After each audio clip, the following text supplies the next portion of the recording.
Hello, I'm Margaret Ann Carter and I have the privilege of talking with you today about our preschool character and education program that we have been developing with yourselves.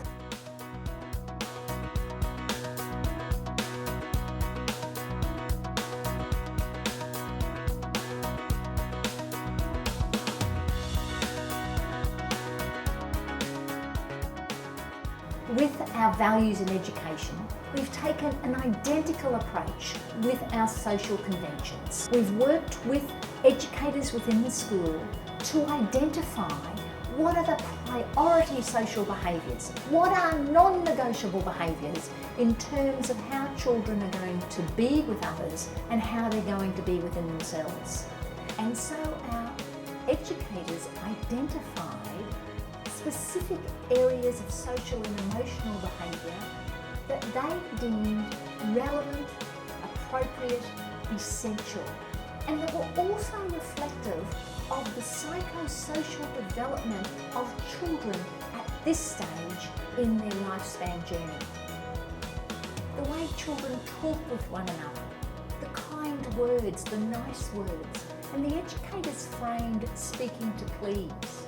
The way children listen, educators frame listening to learn.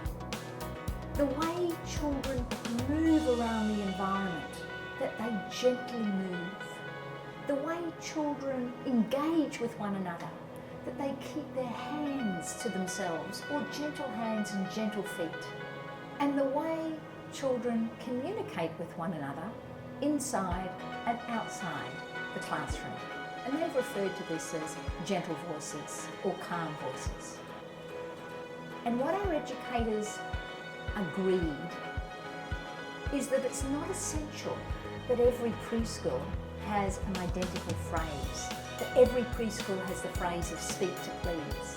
But what is essential is that every preschool is intentionally teaching children the behaviours that are expected if they are being courteous, if they are speaking kindly, if they are engaging in nice words. What's really important is that the educators are not just going to tell children to be kind. The educators are going to intentionally teach children, what does kindness mean? What are acts of kindness? When we read stories, when they're engaged in different curriculum lessons. Children are constantly being asked to be reflective on their own behaviour and to celebrate as they grow and develop their understanding of the social conventions which are parallel to the values. Of course, what's really critical in this process is that educators are modelling this, that there is integrity in terms of the social conventions, so that the educators are consistent, they're persistent, and they are consistent.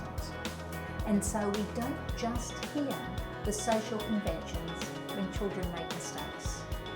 We actually hear educators observing children, documenting children's learning, celebrating with children. We hear children celebrating. Who did they see today who was showing appreciation? Who did they see today in the program who was moving around gently? Who did they see today who was being respectful? Who did they hear today who was using kind words? So you see, the social conventions and the values are entwined, and that's what we refer to when we talk about our character in education focus within our early years curriculum.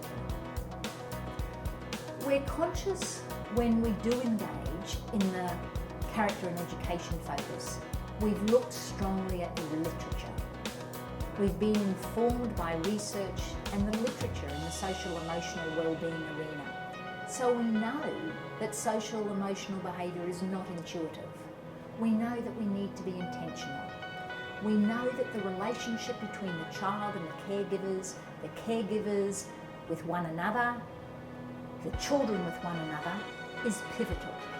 So we know that modelling demonstrating, practicing, explaining, describing, role-playing are all part of the equation of how children really do develop a true understanding of what these social conventions and what these values actually mean.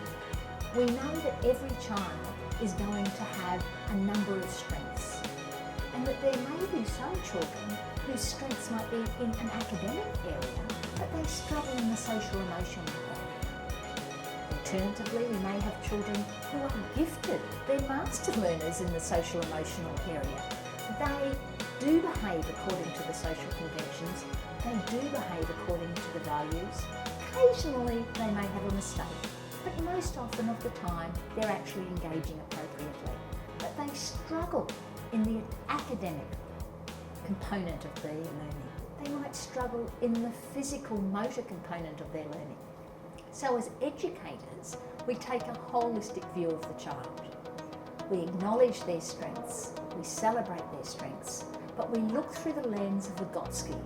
We look at where the children are, what our mission, our vision, our values, our social conventions, our philosophy, our beliefs are, and we work with children at their pace, step by step by step, and celebrating milestones.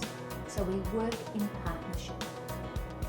Children really are set up for success when the educators are intentional and they are explicit, and they don't assume that children know this behaviour and they're being naughty because it's not happening. Children need to be master learners. We've spent time over the last 2 years teaching our educators how to create need-satisfying teaching learning environments.